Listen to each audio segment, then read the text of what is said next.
Bueno, pues empezamos ya con el tema 5, que es conocimiento general de uvas. Ya veréis que a medida que vayamos avanzando es uno de los temas un poquito más complejo, un poquito más denso, pero vamos a hacerlo lo mejor posible. Bueno, principios de vuelo avanzados. Fuerzas que actúan sobre el UAS. En este apartado se describen cuáles son los principios básicos por los que un UAS vuela, las fuerzas por las que un UAS puede elevarse, avanzar, mantenerse en el aire o descender controladamente. Y nos da una definición de lo que es aerodinámica y de lo que es un perfil aerodinámico. Una aerodinámica sería parte de la mecánica que estudia el movimiento de los gases alrededor de un objeto. Su principal objetivo es estudiar el efecto que se origina en una corriente de aire por la presencia de un cuerpo, en nuestro caso denominado perfil aerodinámico, es decir, lo que sería la superficie en la que impacta el aire. Estas partículas de aire se alteran, generando una variación de presión y velocidad. De esta acción se generan dos fuerzas principales que se denominan sustentación y resistencia. Sustentación es la fuerza que viene, digamos, de abajo hacia arriba, lo que hace que se mantenga en el aire nuestro dron, nuestra aeronave. Y la resistencia es la fuerza que, digamos, le contrarresta o le impide avanzar hacia adelante. Perfil aerodinámico. ¿Cuál es la definición? Forma del área transversal de un elemento al que desplazarse a través del aire es capaz de crear a su alrededor una distribución de presiones que genera sustentación. Ejemplo de perfiles son el ala de un avión o las palas de un rotor de un dron, de un UAS. Y luego nos dice el teorema de Bernoulli, el efecto Venturi y la tercera ley de Newton son las teorías en las que se basa la física del vuelo. Esto vamos a ir viendo poco a poco. El teorema de Bernoulli, la suma de presión y velocidad en un fluido en movimiento permanecen constantes en cualquier punto. Esto significa que si aumenta la presión, disminuye la velocidad y viceversa. Es decir, más velocidad, menos presión, más presión, menos velocidad. Vale, pues eso tenerlo claro. Más velocidad, menos presión, menos velocidad. Y luego ahora sobre el efecto Venturi dice que al pasar por un estrechamiento las partículas de un fluido aumentan la velocidad y la presión disminuye. Esto vamos a ver ahora una imagen, a ver si la encuentro por aquí. Vale, pues he conseguido una imagen aquí de la Wikipedia mismo y aquí lo que vemos es, imaginemos que por aquí entra un fluido, ¿no? En este sentido, de izquierda hacia derecha, como marcan las flechas rojas. Como veis aquí, bueno, esto de aquí arriba, olvidaros. Imaginaos que no están estos tubos de aquí arriba. Pues bueno, aquí cuando pasa por un estrechamiento, la velocidad, aquí hay una velocidad X, la que sea. Al pasar por el estrechamiento, la velocidad aumenta. Al haber un estrechamiento, la velocidad aumenta y consecuentemente la presión disminuye. Es decir, aquí, en este punto, más velocidad y menos presión que en la entrada o que en la salida. ¿Vale? Y también nos habla de la tercera ley de Newton. Dice que toda acción tiene una acción de igual magnitud, pero de sentido opuesto. Las moléculas del aire que vienen por debajo chocan contra el perfil y son desviadas hacia abajo, produciendo la reacción en el perfil de ir hacia arriba. Un objeto con una curvatura o inclinación puesto en una corriente de aire es capaz de producir sustentación, que es la principal fuerza por la que un avión se eleva, ¿no? Siendo más pesado que el aire, el motivo por el que se eleve es la sustentación. La forma del perfil alar no es tan relevante como su inclinación en relación al viento, lo que se conoce como ángulo de ataque, que es el ángulo que forma la cuerda geométrica de un perfil alar con la dirección del aire que incide. Bueno, esto de la cuerda geométrica tampoco no hace falta que lo sepáis. Simplemente importante la fuerza de sustentación, el ángulo de ataque, que es la inclinación que tiene respecto al aire que le choca por delante. Nos dice, al chocar la corriente de aire sobre el aire, como la parte superior es curva, se crea un estrechamiento por la zona donde va a pasar el aire y esto causa que el aire de la parte superior del ala se acelere, causado por el efecto Venturi. Entonces, y por tanto disminuye la presión, que es lo que comenta el teorema de Bernoulli, y esto provocará una diferencia de presiones en la parte superior que se llama extra 2 y la inferior del ala, que es el intra 2. ¿Vale? Aquí vemos un dibujo aquí abajo, y esto sería, digamos, esto de aquí sería un ala cortada por la mitad, ¿vale? Cortada en vertical, no en horizontal. Si la cortáramos en vertical, veríamos, esto sería un perfil alar, ¿vale? Y entonces esto sería, digamos, por aquí de izquierda a derecha vendría el aire, es lo que llama el borde de ataque. Por aquí pasa parte del aire por arriba y parte del aire por abajo. Como la diferencia de velocidad a la que pasa, como esto tiene una forma determinada, el ala, normalmente hay muchos tipos de alas, pero normalmente la de un avión, incluso si cogéis la hélice de un dron, normalmente la parte de abajo es recta o casi recta y la parte de arriba suele ser un poco curva, a excepción de a lo mejor los aviones acrobáticos, que son recto tanto por arriba como por abajo, porque tienen unas condiciones de performance muy concretas, ¿no? Porque tienen que hacer 360 grados y tienen que hacer unas maniobras muy concretas. Pero si no, lo normal es que la parte de abajo sea recta y la parte de arriba tenga una especie de curva, es decir, aquí hace una cresta y luego baja un poco. Entonces, debido a esa diferencia a esta forma diferente del ala, la velocidad a la que pasa el fluido por arriba o por abajo, el aire que pasa por arriba y por abajo, es diferente, ¿vale? Como dice aquí, alta velocidad, baja velocidad. Presión baja, presión alta. Como aquí va más rápido, al tener esta forma, por aquí pasa más rápido y por aquí pasa más lentamente, aquí hay una presión menor y aquí hay una presión más alta. Entonces lo que tiende a hacer es, la presión, como aquí es más baja, la presión alta tiende a subir, a hacerse igual que la presión más baja. Entonces esto empuja hacia arriba el ala, que es lo que le llama la fuerza de sustentación. Por ese motivo el avión se eleva, por la diferente forma de arriba con respecto a abajo, por esa diferencia de presión que hay de arriba a abajo. Por lo tanto, bueno, aquí tenemos a nivel teórico, dice el borde de ataque, que es esta parte de aquí, que es por donde ataca, digamos, hacia el aire, borde de salida por donde se va el aire, y el extra 2 es la parte de fuera, ¿no? La parte de arriba del ala, y el intra 2 es la parte de abajo. Vale, entonces, como la presión de los gases o fluidos tiende a igualarse, esa diferencia de presión genera una fuerza aerodinámica que empuja el perfil de la zona de altas presiones a la de bajas, lo que hemos dicho antes. Aquí hay alta presión, aquí hay baja presión. Como tiende a igualarse, pues esta fuerza, hay una fuerza que tiende a subir, ¿no? A ir desde la más alta a la más baja, y eso es lo que se llama sustentación. Conforme a la tercera ley de Newton, acción-reacción. El flujo de aire que se proyecta desde la parte inferior viaja a mayor velocidad que el flujo de aire que se proyecta desde la parte superior. Por lo que empuja donde confluyen ambas partes, el borde de salida, que es este de aquí, generando lo que se denomina flujo inducido o una fuerza adicional hacia arriba. Vale, y nos dice que en los giroaviones el aire pasa por una hélice con la misma forma que un perfil aerodinámico. Es decir, lo que es la hélice de un dron o incluso también de un helicóptero sería lo mismo que el ala de un avión, solo que están dispuestos de manera que hay 4 palos, ¿no? Cuatro hélices en un dron.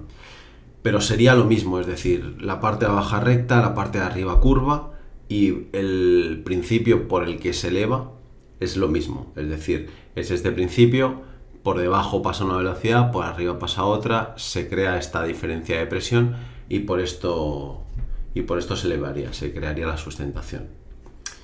Vale, en este caso los rotores son los que generan el flujo de aire a las hélices, que generan a su vez la fuerza de sustentación. En un ala fija el flujo de aire se genera por la velocidad que alcanza el avión en su propulsión, por el empuje de los motores. Al ser la presión en la parte inferior del cuerpo mayor que en la parte superior, es decir, en la parte de abajo hay más presión, en la de arriba hay menos presión, como indica el dibujo este de aquí. Como tiende a igualarse, pues esto provoca que el cuerpo se eleve produciendo la sustentación. La parte de alta presión quiere ir hacia donde está la baja presión. Aquí tenemos otro esquema, otro dibujo. Dice, si hiciéramos un corte a la hélice, se mostraría tal que así. Igual que lo que hemos visto antes, solo que nos da bueno, algunos datos más que tampoco nos interesan mucho. Radio de curvatura del borde de ataque, espesor, intra 2, extra 2, esta ya lo hemos visto. La cuerda, que sería lo que divide en dos, borde de salida, línea de curvatura media, bueno, en fin. A mayor ángulo de ataque, mayor sustentación, debido a que la fuerza opuesta es mayor cuando mayor es la deflexión del perfil.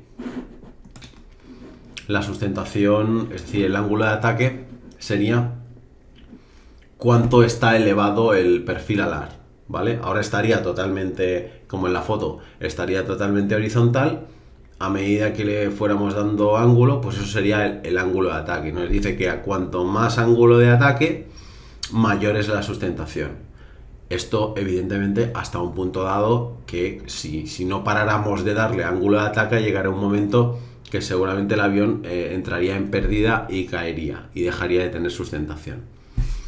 Bueno, nos dice lift, diferencia de presión más deflexión de corriente. Lift viene del inglés de sustentación. Nos dice que, bueno, lift, sustentación, fuerza desarrollada por un perfil aerodinámico moviéndose en el aire, ejercida de abajo hacia arriba, como hemos dicho antes, y con dirección perpendicular al viento relativo. Es decir, si esto es el perfil, como vemos en la foto, pues perpendicular porque el viento viene de aquí. El peso, weight, es la fuerza con la que la gravedad de la Tierra atrae los objetos. Su dirección es perpendicular a la superficie terrestre, es decir, hacia abajo. Su sentido es hacia abajo y su intensidad es proporcional a la masa de la aeronave. Debe ser contrarrestada por la sustentación para que la aeronave pueda elevarse. ¿Vale? Serían unas fuerzas contrapuestas. Luego tenemos thrust, que sería empuje, fuerza necesaria para que la aeronave se mueva a través de una masa de aire. Es proporcionada por el motor, hélices o los rotores. El empuje se opone a la resistencia y para que pueda desplazarse el empuje debe superar la resistencia. Y luego tenemos el concepto de drag, que es la resistencia, y nos dice que es fuerza aerodinámica que impide el avance de la aeronave a través del aire.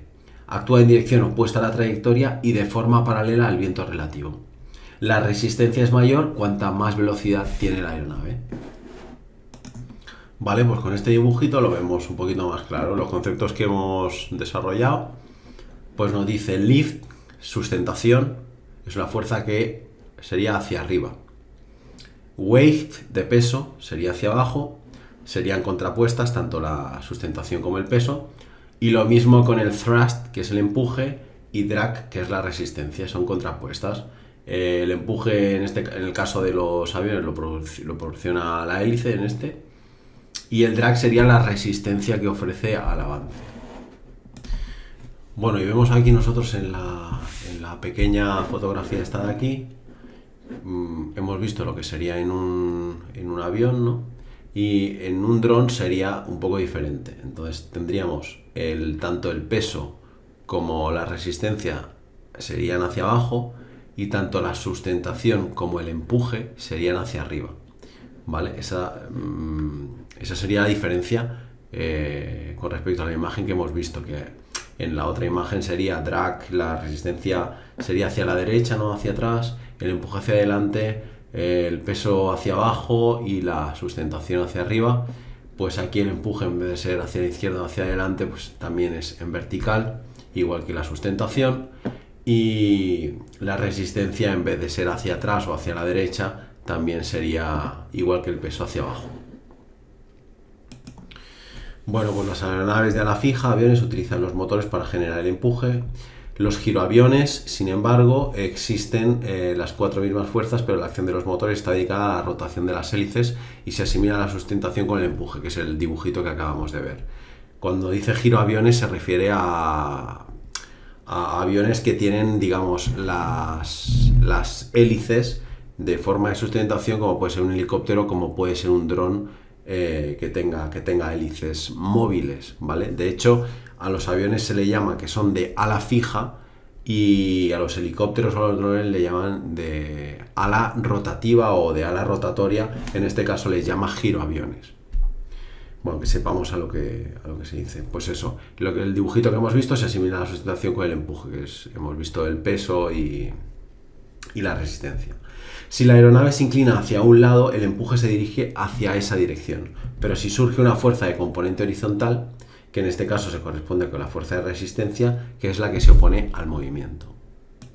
Las fuerzas actúan de dos en dos y siempre contraria a la otra. Para que un UA se eleve, la fuerza de sustentación tiene que ser mayor que el peso, lógicamente, tiene que ganar la fuerza de sustentación al peso, y para que avance la fuerza de empuje debe ser mayor a la resistencia. Bueno, vamos a hablar ahora sobre las limitaciones ambientales en los drones, en los UAS. Dice que el planeta Tierra está constituido por la litosfera, que son los continentes, la hidrosfera, que es el agua, hidro de agua, y la atmósfera, que es el gas.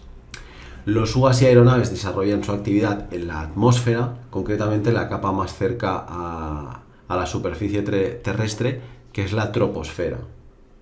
La troposfera, digamos, sería la primera capa. Esto lo veremos en la asignatura de meteorología. Ya veremos que la troposfera es la primera capa, viene tropo, estrato, meso, termo y exo, en ese orden. Entonces, la más próxima a la superficie terrestre es la troposfera y es donde nosotros vamos a desarrollar nuestra actividad, lógicamente, porque prácticamente estamos volando desde 0 hasta 120 metros. Nos dice los factores con los que vamos a tener que lidiar son la presión, temperatura, densidad, viento, visibilidad, sol, tormentas, engelamiento, etcétera, etcétera. Densidad, temperatura y presión varían según la altitud, por lo que estos cambios afectarán a la performance de nuestra aeronave. Y luego nos dice aquí estas combinaciones, que es importante que lo sepamos, que es a mayor altura tendremos menos temperatura. La temperatura a medida que se incremente, es decir, a medida que haga más calor, la densidad será menor.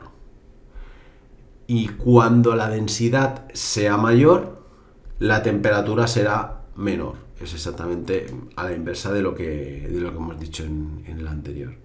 Pero sí que tenemos que tener claro que a mayor altura hay menos temperatura. De hecho, hay una fórmula, ¿no?, en aviación muy usada que nos dice lo que pone aquí. Esto es así porque la temperatura disminuye con la altura a razón de 2 grados centígrados cada 1000 pies, debido a la absorción de calor de distintas capas. Cuando la temperatura aumenta, las moléculas que componen el aire se dispersan y disminuyen su densidad. Y cuando la temperatura disminuye, es decir, se enfría, las moléculas ocupan menos espacio, reduciendo su volumen y por tanto aumentando su densidad. Vale, esto lo tenemos que tener claro. Y el decrecimiento de la temperatura con la altura, creo que hay alguna pregunta en el examen, no estoy seguro, que el decrecimiento de la temperatura con la altura son 2 grados cada 1000 pies. A veces te lo pone como en pies, o lo puede poner a veces también como en metros. Bueno, pues seguimos con los conceptos teóricos. Dice que conforme a la ley de Boyle, una temperatura constante, el volumen ocupado por un gas es inversamente proporcional a la presión que se ha sometido. Al operar con nuestro UAS tenemos que tener presente los factores ambientales que pueden afectar. Los principales factores eran el aire, la humedad y el viento. La densidad del aire es un factor muy importante en el comportamiento de la aeronave. Influye en la sustentación, resistencia, rendimiento del motor y eficacia de la hélice. Otros conceptos que tenemos que tener también claros es a mayor densidad habrá más sustentación y más resistencia. ¿Por qué? Pues nos tenemos que imaginar como si fuera una piscina de bolas, ¿no? Es decir, si está muy densamente lleno, es más fácil que algo se ponga en la superficie y se aguante, y la resistencia al avance también será mayor porque, digamos, está más condensado. Y lo mismo pasa pues a la inversa, menos densidad, menos sustentación, como hay menos, es un espacio menos denso, la capacidad de aguantar un objeto será menor y por tanto la resistencia al avance también será menor porque habrá menos moléculas o menos cantidad de material en ese espacio. Vale, nos dice la humedad del aire. La atmósfera siempre contiene vapor de agua. Este vapor es menos denso que el aire seco, por tanto un volumen de aire seco es menos denso, pesa menos que el mismo volumen en seco. Esto significa que a mayor humedad la densidad será menor. Por lo tanto, la sustentación también será menor. Es decir, cuando estamos operando un día húmedo, sabemos que la densidad, las partículas, digamos, será menos denso, habrá una densidad menor en la atmósfera, por lo tanto, la sustentación será menor. ¿Eso qué quiere decir? Pues que nuestro dron con una menor sustentación se mantendrá, digamos, peor en el aire, o las condiciones en las que esté será más difícil que se mantenga en el aire o le costará más, digamos, a los motores mantenerse en el aire por esta falta de sustentación, por este incremento de humedad. La humedad la podemos ver cuando, por ejemplo, vemos un parte meteorológico, nos dice o la humedad relativa o nos dice también la temperatura y el punto de rocío. El punto de rocío es la temperatura a la que el aire se satura, ¿vale? Se vuelve más húmedo. Cuanto más próximo esté la temperatura con el punto de rocío, más humedad hay, más probabilidad de precipitación habrá. Vale, nos habla del viento, dice que el viento afectará la autonomía y la maniobrabilidad. Evidentemente, cuanto más viento tengamos, pues peor será para volar nuestro dron. Por ello debemos consultarlo y tenerlo presente a la hora de volar nuestro WAAS. Sistemas de asistencia al vuelo y posibles fallos. Esto normalmente casi todos los drones ya cuando detectan ráfagas de viento ya te avisa, te dice high wind velocity o te lo indica o te lo dice mediante una voz. El IMU, que es el Inertial Measurement Unit, dice que es el sensor que calcula la posición relativa del UAS. Está compuesto por un acelerómetro que mide la aceleración lineal con que se mueve el sensor y un giróscopo que mide la velocidad angular. Esto lo tiene todos nuestros drones, ¿vale? El IMU es una parte esencial del dron. Luego nos habla del sensor de localización, dice que para determinar la posición se necesitan sensores. La forma más habitual es con el GNSS, que es el Sistema de Posicionamiento Global por Satélite. Aunque es posible también usar sensores de posicionamiento relativo como un altímetro, un sonar, sensor de altura de AGL, que hemos visto antes que es Above Ground Level, Depth Finder, etc. Para obtener la posición del UAS se necesitan al menos 4 satélites. Nosotros cuando vayamos a volar el dron, normalmente en las aplicaciones, si es DJI o el dron que sea, normalmente DJI lo tiene, te dice la cantidad de satélites del cual está recibiendo señal.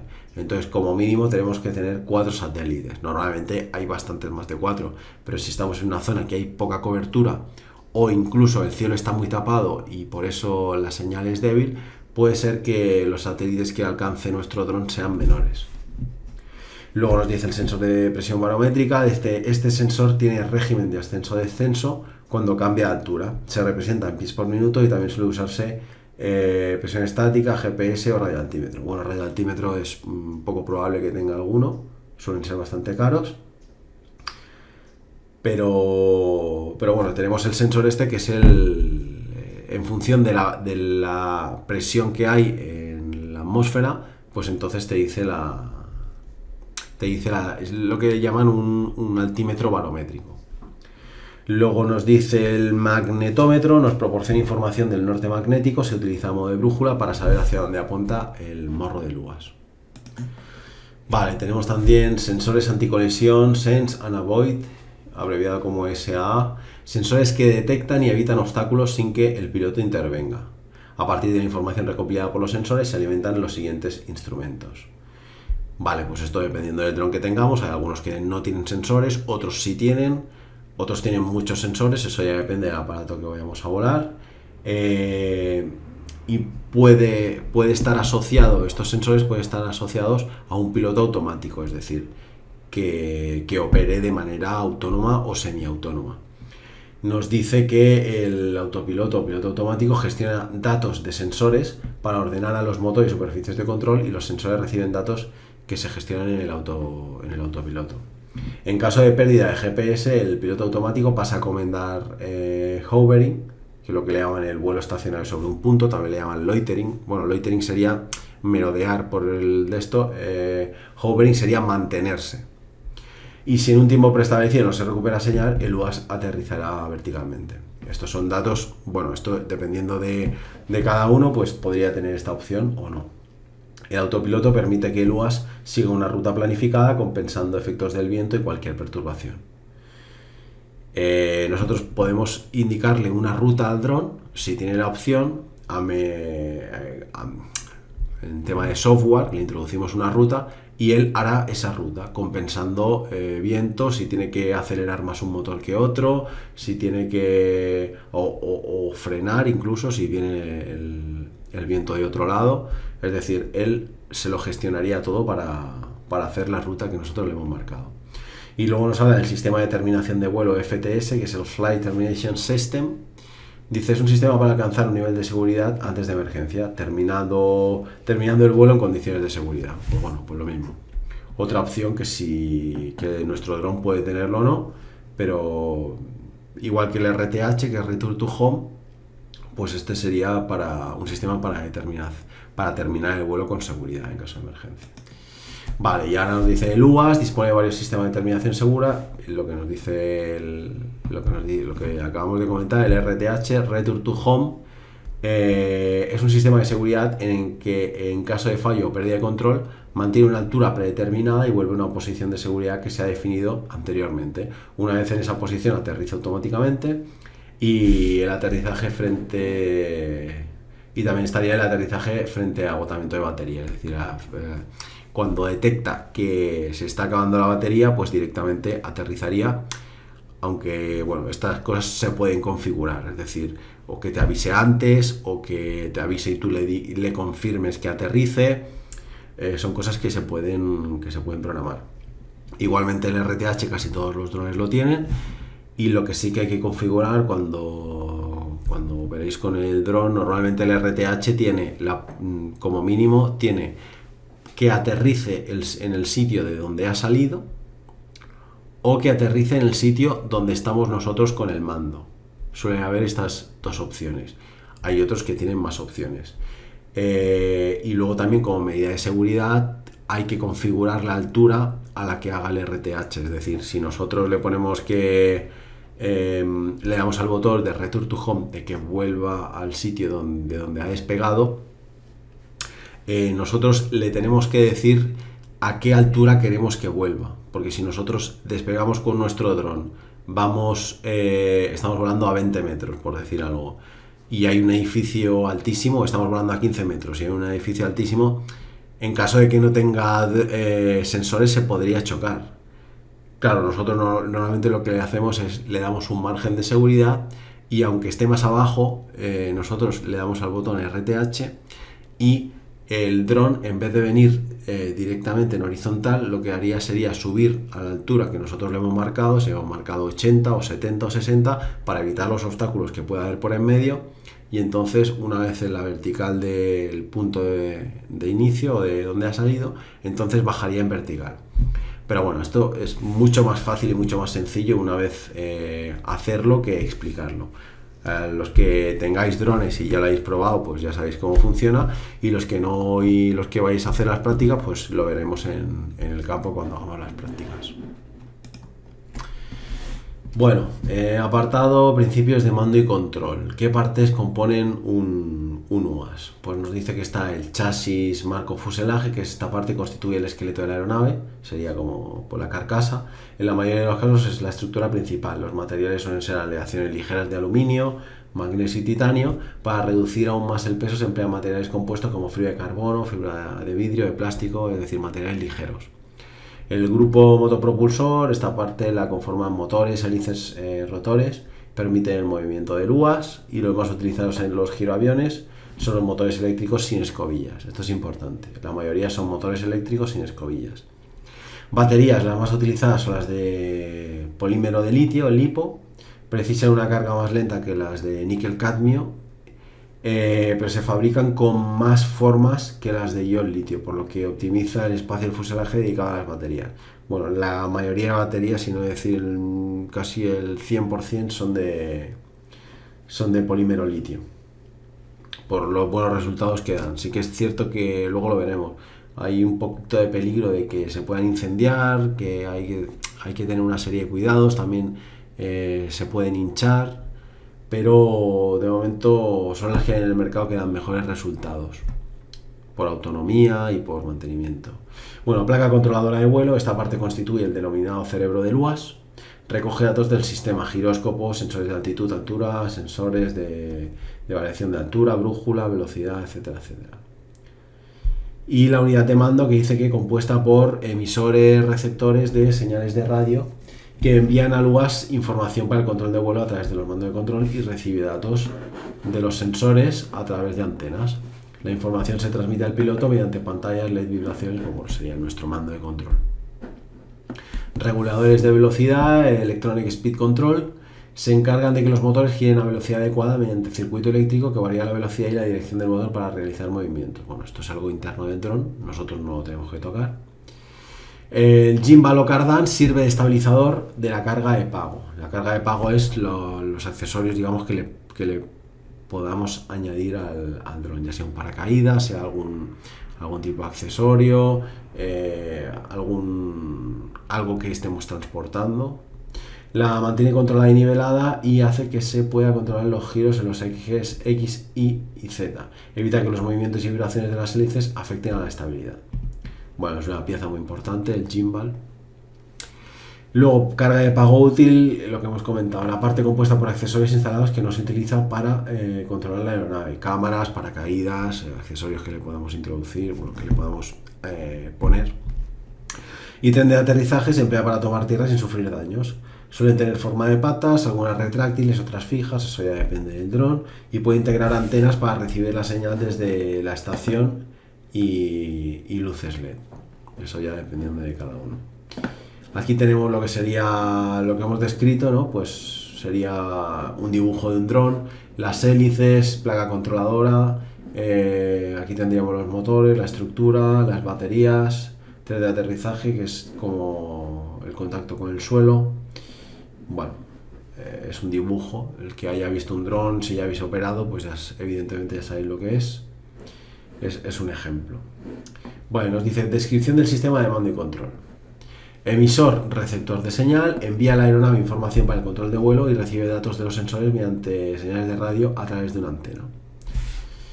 Elementos de control o mandos permiten dirigir la aeronave permitiendo el control sobre los motores y el resto de sistemas que influyen en el vuelo.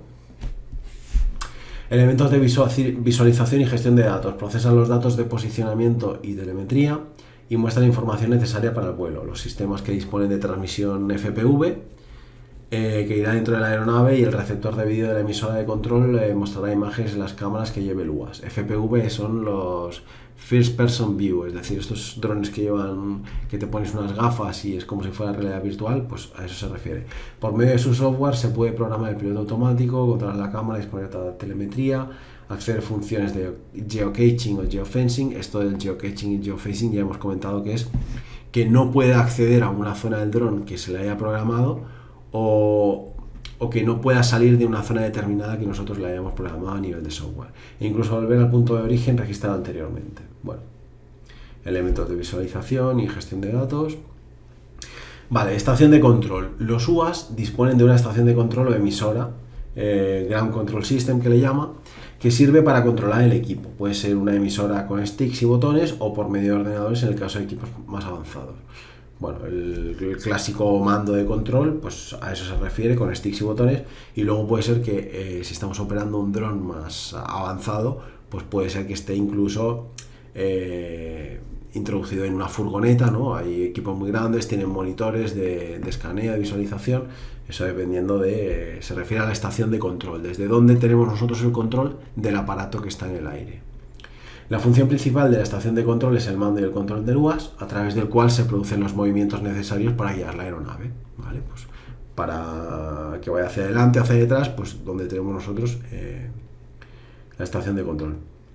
Para poder controlar el vuelo, debemos poder maniobrar en los 3 ejes. Los movimientos que realiza la aeronave se controlan estableciendo los 3 ejes que tienen su punto de encuentro en el centro de gravedad del aparato. Pues bueno, pues efectivamente lo tenemos que poder maniobrar en los tres ejes. Vale, aquí vemos los ejes en los que puede maniobrar. No es un dron, esto es un avión, una avioneta, ¿no? Un monomotor. Pero los ejes son los mismos. Luego veremos lo mismo, pero aplicado a un dron. Pues nos dice el eje longitudinal, el vertical y el transversal, ¿vale? El eje longitudinal recorre la aeronave desde el morro hasta la cola. A la rotación de la aeronave sobre ese eje se le llama en inglés se le dice el roll o el alabeo, ¿vale? El eje longitudinal sería este de aquí, como movimiento de alabeo. Imaginamos que tenemos el avión pinchado por aquí y sale por aquí. Pues si cogiéramos y pincháramos por aquí, el avión, el movimiento que haría sería hacia la izquierda y hacia la derecha, ¿vale? O sea, se movería como indican las flechas estas de aquí. Haría así. Pinchamos por aquí, pues haría así este movimiento. En inglés se llama roll y es el movimiento de alabeo. El eje vertical, que es este de aquí, el rojo, movimiento de guiñada, ¿vale? Importante guiñada. El eje vertical es perpendicular al plano que contiene las alas y pasa por el centro de gravedad. A la rotación de la aeronave sobre ese eje se llama yaw en inglés o guiñada. Es decir, que si esto es el avión, ¿vale? Pues la guiñada, igual que hemos visto que el alabeo era esto, ¿vale? Este era el movimiento, pues el yaw sería, la guiñada sería este movimiento, ¿vale? Es lo que hace el movimiento en el avión, en este caso lo hace con los pedales, no con el timón de dirección, sino con los pedales, haría el movimiento de guiñada. Y luego el eje transversal dice que es perpendicular al eje longitudinal, cruzándose en él en el centro de gravedad. Se extiende lateralmente respecto a la de la aeronave. La rotación alrededor de ese eje se le denomina pitch o cabeceo, ¿vale? Pues el eje transversal sería este de aquí y el movimiento de cabeceo sería pues morro arriba, morro abajo, ¿vale? Bueno, pues vamos a intentar ahora explicar de una manera un poquito más gráfica, porque el contexto es un poquito denso y es un poquito difícil hacerse a la idea de cómo sería en la vida real. Bueno, pues hemos estado hablando de lo que son los 3 ejes, que es el eje transversal, el longitudinal y el vertical. Vale, pues aquí en un avión tripulado, en una Cessna 150, creo que es esto, pues lo vamos a ver muchísimo más claro. Hemos dicho que sobre el eje transversal actúa el timón de profundidad, el movimiento se llama cabeceo. Sobre el eje longitudinal actúan los alerones, que se llama alabeo, y sobre el eje vertical actúa el timón de dirección, que se llama guiñada. La guiñada en inglés es yaw, el alabeo en inglés es roll y el cabeceo en inglés se llama pitch. Vale, pues nos vamos a imaginar que sobre el eje transversal, que sería de punta de ala a punta de ala, nos imaginamos que con un pincho atravesamos de punta a punta de ala. Sobre este eje lo que haríamos sería el cabeceo, que el cabeceo es hacia arriba y hacia abajo, y el movimiento sería esta. Si veis esta superficie de control que va hacia arriba, ahora va hacia abajo, va hacia arriba, va hacia abajo. Vale, pues esto sería el timón de profundidad, la superficie de control sería el timón de profundidad, actuaría sobre el eje transversal, es decir, de punta del ala, y el movimiento se llamaría cabeceo, que es en inglés es el pitch. Lo mismo con el eje longitudinal, ¿vale? Sobre el eje longitudinal actúa la superficie de control, los alerones, que es esto de aquí. Esto de aquí es un alerón y esto de aquí es otro alerón. No confundáis con esto de aquí que hay más en el centro, que estos son los flaps. Estos son unas superficies que se crean para generar más sustentación o menos sustentación. Pero nos tenemos que fijar en esto de aquí, ¿vale? Entonces, si veis el movimiento, uno sube y el otro está bajando. Y a la inversa, si yo quiero virar hacia la derecha, el de la izquierda baja, el de la derecha sube. ¿Esto por qué es? Bueno, pues el movimiento del alabeo lo hacen los alerones sobre el eje longitudinal y ya hemos dicho que en inglés es más corto. Vale. ¿Qué pasa si yo quiero girar, yo quiero virar hacia la izquierda? Pues estoy ahora virando hacia la izquierda, el alerón de la derecha está bajando y el de la izquierda está subiendo. Esto quiere decir que el de la derecha, este de aquí, al estar más hacia abajo, está creando más sustentación. Como está generando más sustentación como consecuencia de esto, este ala subirá hacia arriba y esta lo que está haciendo es decrementar la sustentación, es decir, tener menos sustentación. Por lo tanto, ahora se produciría un viraje hacia la izquierda y lo mismo si hacemos hacia la derecha, es decir, la parte izquierda crearía más sustentación, la derecha está subiendo, crearía menos y se produciría un viraje hacia la derecha. Vale, pues lo mismo sobre el eje vertical, que sería el timón de dirección. Como hemos dicho, se llama guiñada y en inglés se llama yaw. Pues el movimiento, nos imaginamos que tenemos un pincho y lo clavamos en vertical, desde arriba hacia abajo, desde abajo hacia arriba, y el movimiento, la superficie de control sería esta. ¿Veis la pestaña esta roja que se mueve? Vale, pues esto sería el timón de dirección. El timón de dirección, si quiero virar hacia la izquierda, adoptaría esta posición. Si quiero virar hacia la derecha, adoptaría esta posición. Vale, pues estos serían los movimientos. Bueno, como hemos comentado anteriormente, pues si lo que queremos es hacer un vuelo armonioso, ¿no? Que no sea brusco, lo que hay que hacer es a la vez tocar, digamos, más de una superficie de control. Es decir, si yo quiero virar hacia la derecha, lo que tendría que hacer es alabear un poquito, pero a su vez a lo mejor tendría que pisar un poquito el pie derecho, que lo que estaría haciendo es estar levemente guiñando. Y bueno, pues esta sería la superficie.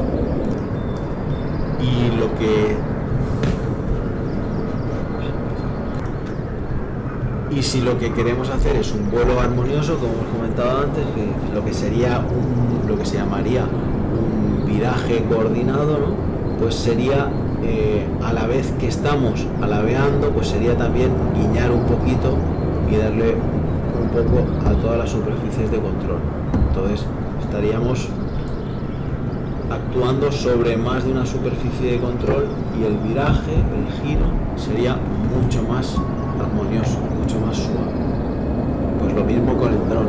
Si con las palancas de mando, en vez de solo guiñar, estamos guiñando y alabeando a la vez, pues veremos cómo el dron va actuando en ambos sentidos. ¿Qué superficies de control aerodinámicas tenemos? Pues dice que hay 3 superficies que controlan los movimientos alrededor de los ejes que hemos expuesto en la ilustración. Tenemos los alerones, tenemos el timón de profundidad y tenemos el timón de dirección. Una buena coordinación de movimientos de más de una de estas superficies es fundamental para un vuelo armonioso. En los alerones encontramos el borde de salida, que deben estar alejados del centro de gravedad, puesto que una leve variación del ángulo de superficie se consigue un momento efectivo grande. Cuando un alerón baja, el otro sube, siendo un movimiento asimétrico. Así el alerón que está abajo crea una curvatura de perfil alar mayor, generando más sustentación, haciendo que el ala suba. En el otro ala se crea mayor resistencia aerodinámica y provoca que el ala baje exactamente lo contrario. Ahora haremos un pequeño esquema para que quede claro esta parrafada. Vale, en el caso de un dron, pues los ejes operan exactamente igual. En este caso tenemos un Phantom 4, que será uno de los drones que voléis con Dreamer. Vale, pues ¿qué tenemos? El alabeo. Pues el alabeo sería sobre este eje, sobre el eje longitudinal, sería este movimiento. El cabeceo sería este movimiento, sería sobre el eje transversal. Y por último tendríamos, como si lo pincháramos desde arriba, tendríamos este movimiento que hemos dicho que se llamaba la guiñada. Al ladear a la izquierda, el alerón izquierdo sube y el derecho baja. Así se crea una asimetría en la sustentación que nos permitiría virar el avión. Vale, tenemos un pequeño dibujito que a lo mejor nos ayuda a interpretar el sentido de giro del avión al maniobrar con los alerones. Dice que el ala donde el alerón esté levantado hacia arriba será hacia donde vire el avión. Vale, en este caso sería... bueno, este dibujo a lo mejor no es el mejor, es un poquito difícil de imaginárselo, al menos a mí la primera vez que lo vi me costó imaginármelo. Pero bueno, es bastante sencillo. Aquí nos dice sentido de giro del avión con esta maniobra, es decir, el avión, tal como lo estamos viendo, giraría hacia donde pone la flecha, sí, porque esto es lo que a lo mejor despista un poco. Esto que pone alerón hacia abajo no se refiere al ala, sino a una parte que hay en el ala, que es el alerón, ¿vale? Si hay una superficie aquí de control que se llama alerón, que está hacia abajo, es como una pestaña. Como esta pestaña está hacia abajo, lo que hace, como dice aquí, alerón hacia abajo, hace que se produzca más sustentación. ¿Por qué? Porque, como hemos visto antes, el perfil alar, esto es lo que hacen básicamente los flaps también de un avión, es varía la superficie alar, en vez de estar recta, está un poco deflectada hacia abajo. La diferencia de presión, ¿no?, a la que va desde el borde de ataque fluyendo hacia el ala es cada vez mayor, por lo tanto se produce una sustentación mayor. Eso quiere decir que en cuanto bajamos el ala este de aquí, se crea más sustentación y entonces esta parte de aquí subiría y esta parte de aquí bajaría. Por lo tanto, aquí más sustentación, aquí menos sustentación. Aquí nos dice hacia arriba porque en el momento en que nosotros bajamos esta pestaña de aquí, este alerón, automáticamente este sube. Es como si estamos dentro del avión y hacemos un viraje, en el momento que un alerón sube, el otro baja y viceversa. Entonces, esa es la interpretación de este dibujo. Alerón hacia abajo, imaginaos una parte, no el ala entera esta, sino una parte que baja, ¿vale? Aquí estaría el flap, pues aquí estaría el alerón un poquito más hacia afuera. Esta parte baja, se crea más sustentación, hace que este ala suba y se produzca el viraje, el sentido de giro.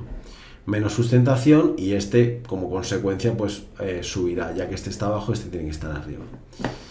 Vale, luego nos habla del timón de profundidad y que nos dice, generalmente localizado en la cola del avión, es la parte móvil que estabiliza horizontalmente. Su movimiento hacia arriba o hacia abajo hace a la cola subir o bajar, pivotando el avión sobre su eje transversal. Cuando el timón deflecta hacia arriba, crea una zona de resistencia sobre el que genera que la cola baje y en consecuencia el morro del avión sube y aumenta el ángulo de ataque y por ende el avión asciende. Este movimiento es el que llamamos cabeceo, que sería de hacia arriba hacia abajo. Esto es mucho más sencillo verlo y probarlo que explicado así de manera teórica. Igualmente aquí tenemos un dibujo, lo vamos a intentar explicar. Que lo que nos ha dicho es: al bajar el timón de profundidad conseguimos una mayor sustentación, por lo que al subir la cola bajará el morro pivotando sobre el centro de gravedad. Vale, el timón de profundidad es esto de aquí, ¿vale? Timón de profundidad hacia abajo, es lo que nos marca con azul. Timón de profundidad hacia abajo. Genera fuerza hacia arriba y que el avión descienda. Es decir, que si nosotros, tal como nos dice aquí, si esto lo tenemos deflectado hacia abajo, lo que hará será pivotar sobre su centro de gravedad, esta parte irá hacia arriba y esta parte irá hacia abajo. Y lo mismo a la inversa, que es lo que nos explica, es decir, más adelante nos dice, al desplazar el timón de profundidad hacia arriba, se genera un incremento de resistencia provocando la caída de la cola. Es decir, lo mismo, timón de profundidad hacia arriba genera fuerza hacia abajo y que el avión descienda. Es decir, nosotros si tiráramos hacia arriba, sería justamente la inversa, es decir, el avión cabecearía hacia arriba y esta parte de control estaría también hacia arriba. Entonces el morro subiría, la cola bajaría y cabecearía hacia arriba. ¿Vale? Bueno, pues esto es lo mismo, hacia arriba y hacia abajo. A ver si tengo ocasión de encontrar un vídeo que quedará mucho más claro esto. De todas formas, estos son conceptos teóricos, tampoco va a salir el examen, es simplemente para que lo sepáis. Esto lo explica como teoría, pone el ejemplo de un avión en el temario. Nosotros vamos a llevar un dron. Es similar, si encuentro alguna imagen pues también lo pondré para que lo veáis, pero los principios por los que actúa es exactamente los mismos. Vale, y para finalizar nos dice que el timón de dirección está situado en el empenaje de cola y es la superficie móvil del estabilizador vertical, sería esto de aquí, ¿vale? Esto de aquí sería el timón de dirección, esto de aquí, que es lo que se mueve en el caso del avión, se movería con los pedales. Y lo que haría, se mueve hacia ambos lados actuando sobre el eje vertical, y este movimiento se conoce como guiñada. Ya hemos dicho que sería este movimiento así. Bueno, ¿qué más? Bueno, conocimiento general del UAS, palancas de mando. Para las maniobras de alabeo, cabeceo y guiñada de un UAS lo haremos mediante las siguientes palancas. Este es un mando un poco antiguo, pero bueno, clásico, ¿no? Emisora para controlar un UAS y configuración de los movimientos básicos.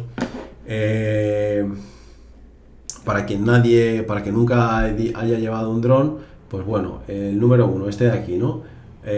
Luego pensad que esto viene por defecto, se supone que viene así. Luego nosotros, si nos va bien de otra manera, podemos configurar que en vez de hacia adelante en el mando izquierdo, la potencia en vez de que sea más, sea menos, o que sea otra cosa. Lo que pasa es que esto por defecto viene así y lo mejor es no cambiarlo.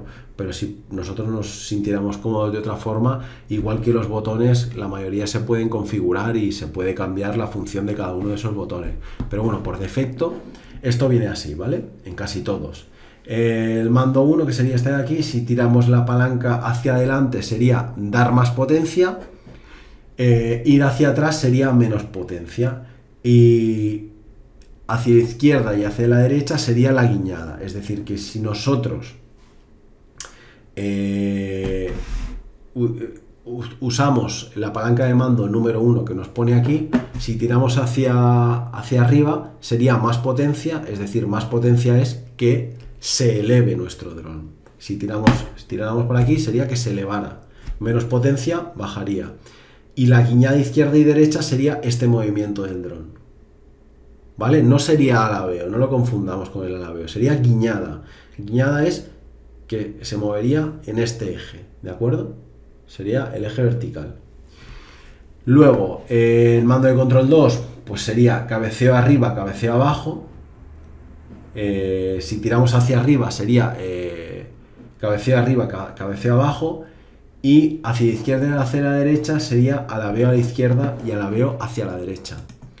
Que sería exactamente, pues, el alabeo a la izquierda el dron sería por allí, alabeo a la derecha sería hacia allí, y el cabeceo arriba sería hacia arriba, cabeceo hacia abajo sería hacia abajo, ¿vale? Vale, nos dice que los multirotores generan la fuerza de sustentación necesarias para el vuelo a través de sus rotores. Por lo general, sus hélices son de paso fijo y revoluciones variables. Cuando dice aquí paso fijo se refiere a la inclinación de las hélices, es decir, que generalmente no se puede variar la inclinación.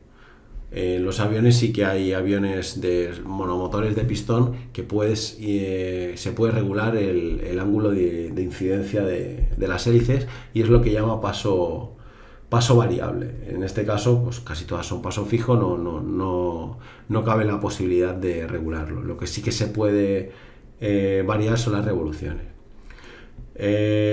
Aquí nos lo dice: el paso fijo variable, la posibilidad de cambiar el ángulo de ataque de las palas mientras el motor está en funcionamiento. Para aumentar las revoluciones de los motores se aumenta el mando de potencia y así la sustentación, consiguiendo ascender. Las hélices producen la mayor parte de sustentación cerca del eje rotor y de forma simétrica. Así se consigue que cada rotor produzca un vector de sustentación en perpendicular al giro del rotor.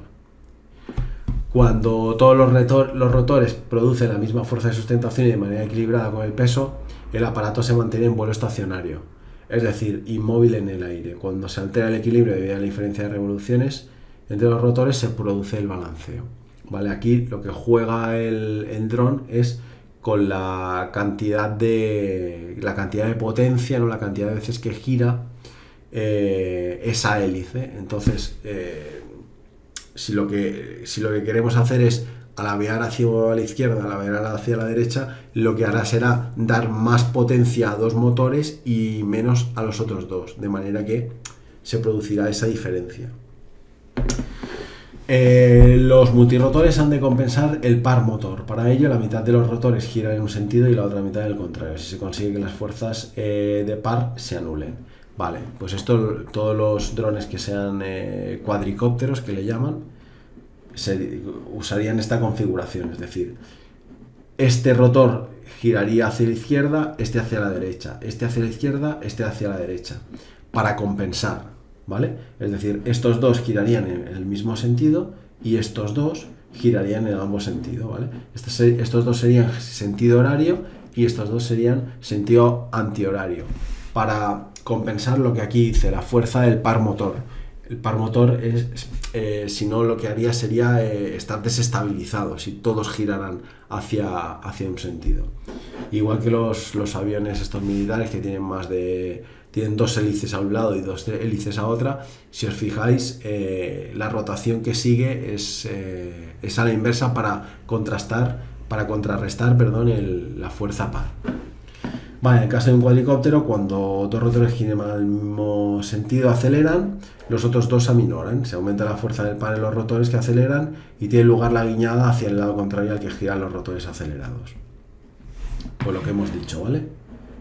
Para compensarlo van 2 y 2. Alabeo y cabeceo, lo primero que debemos hacer es balancear el aparato y la dirección en la que queremos volar. Así, los rotores tienen que caer hacia ese lado. Esto se consigue bajando las revoluciones del rotor del lado que cae y aumentando las del que sube. La fuerza resultante que conseguimos empuja hacia el lado del avance que deseemos. Vale, y vamos ahora a los requisitos aplicables a los drones con etiqueta de clase C5, que ya sabéis que no están en vigor actualmente, pero está pensado que con la normativa europea pues que entren en vigor en breve. ¿Qué requisitos son aplicables? Bueno, pues para que nos den la etiqueta de clase C5 dice tener equipado un sistema de aviso de batería baja para el UAS y la estación de control.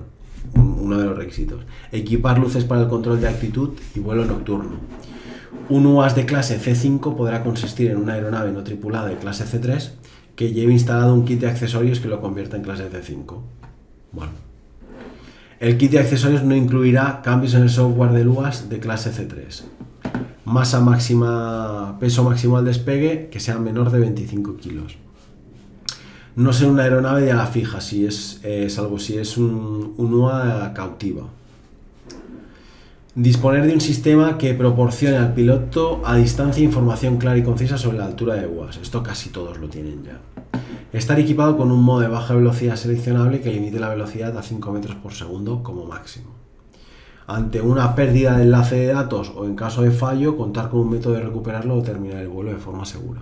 Esto también prácticamente casi todos lo tienen, ¿no? La opción del RTH o algo parecido. Estar equipado con un enlace de datos protegido contra el acceso no autorizado a las funciones de mando y control.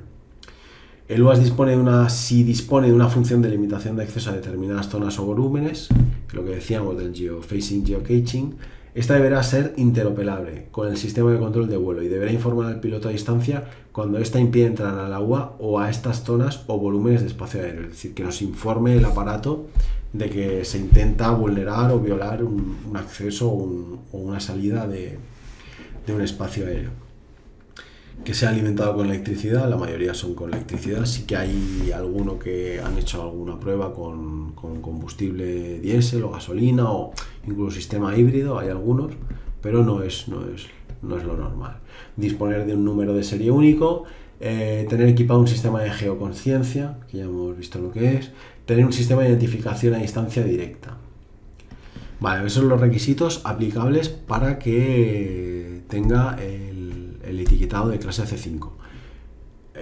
Para drones de clase C6, ¿qué necesitamos? Que sería el C6, recordad que sería para operar en el STS-02, que sería el escenario estándar 2, para poderlo perder de vista. Estos serían los requisitos.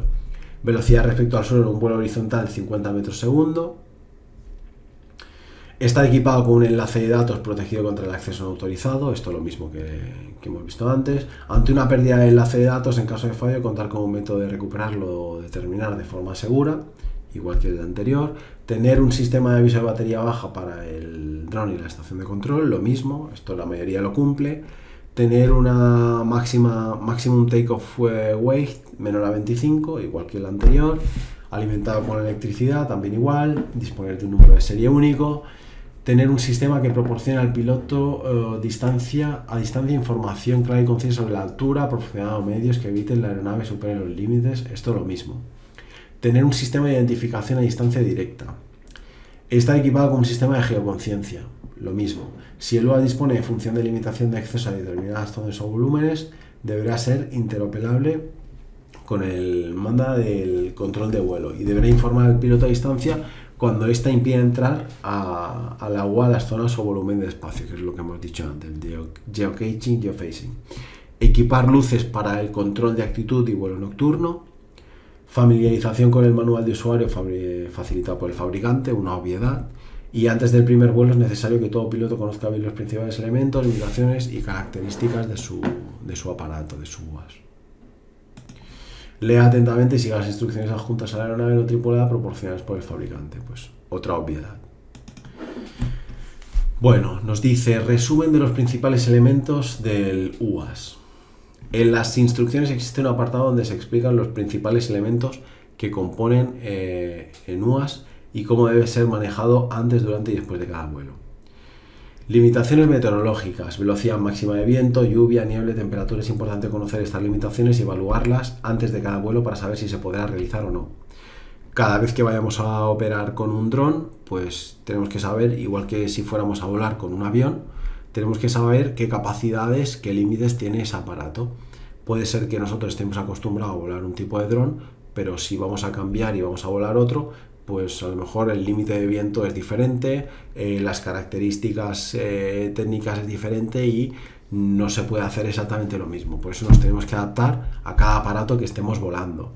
A lo mejor el mando de control que tenemos, uno tiene un alcance de, me lo invento, de 1 kilómetro y el otro pues tiene 600 metros, por decir algo. Entonces, todo esto tenemos que saberlo. Igual que limitaciones de altura máxima del vuelo, distancia horizontal segura entre el piloto y la aeronave, limitaciones de peso de masa máxima al despegue, conocer la maximum takeoff mass y en caso de incluir o variar la carga útil, pues no superar ese valor, ¿vale? Pues tenemos que tenerlo en cuenta. En caso de que nosotros le pongamos alguna carga de pago, tenemos que saber que no es lo mismo que el dron vaya tal como viene de serie, que nosotros le incluyamos algo. Por ejemplo, le pongamos un paracaídas, porque imaginamos que vamos a volar en un espacio, vamos a volar en ciudad, o vamos a volar en medio de Barcelona, teniendo en cuenta que ya hemos pedido todos los permisos, etcétera, le ponemos un paracaídas porque estamos volando sobre zonas densamente pobladas,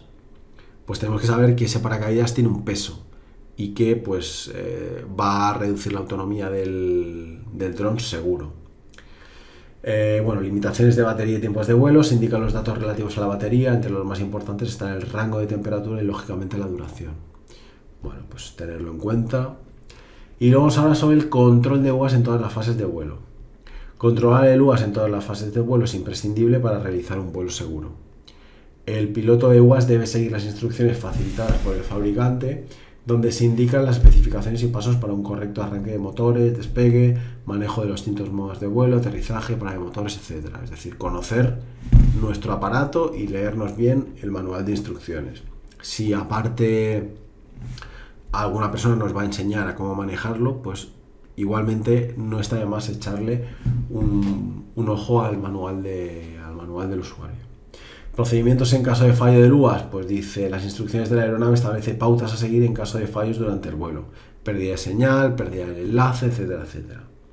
Es importante que el piloto de UAS conozca los procedimientos a seguir ante situaciones anómalas, concretamente para aquellas aeronaves que dispongan del sistema de RTH, que ya sabéis que es Return to Home.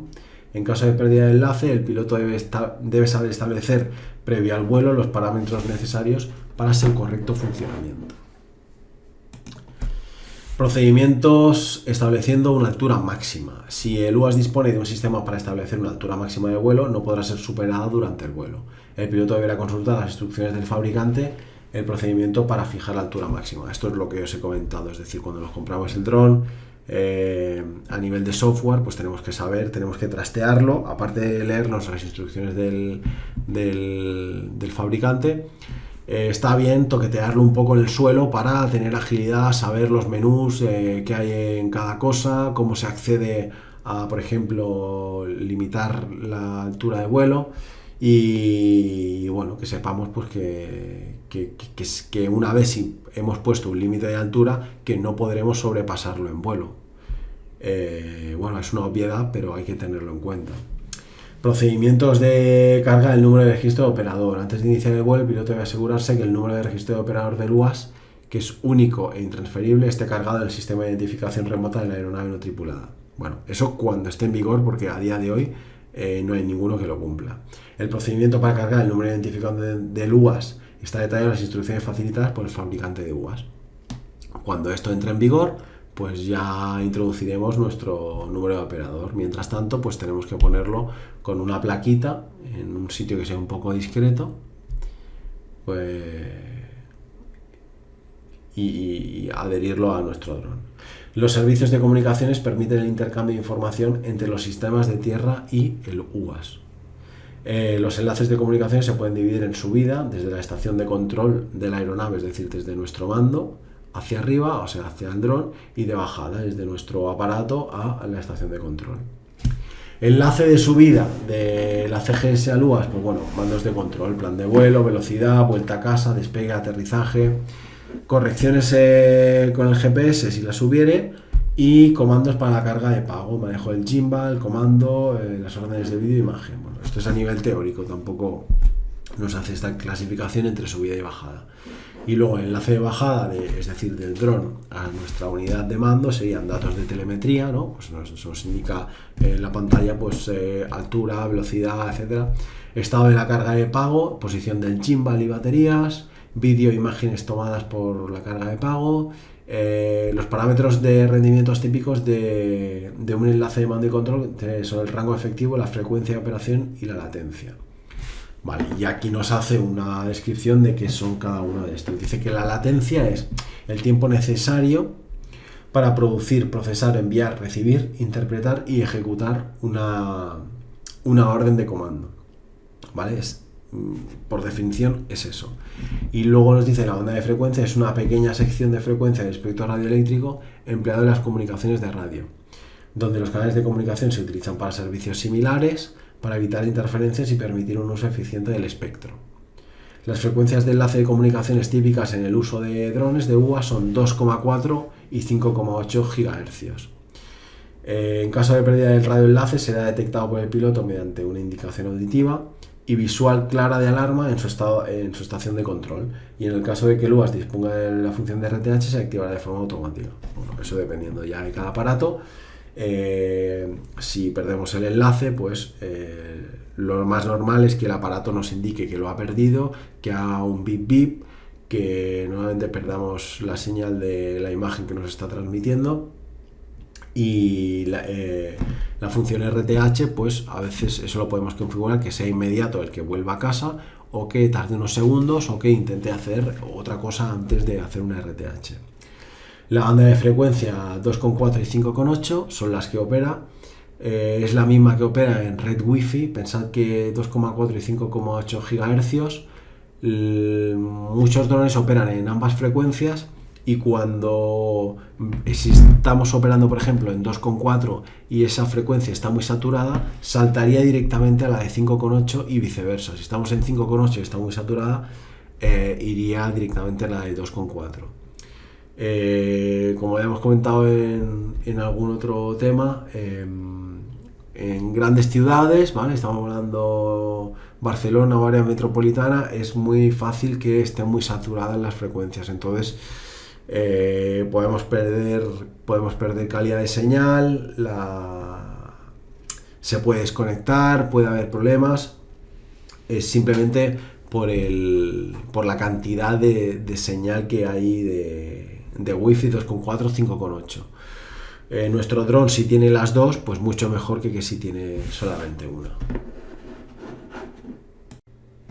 Vale, pues hasta aquí ha llegado el tema 5. Nos vamos al tema 6, que es meteorología.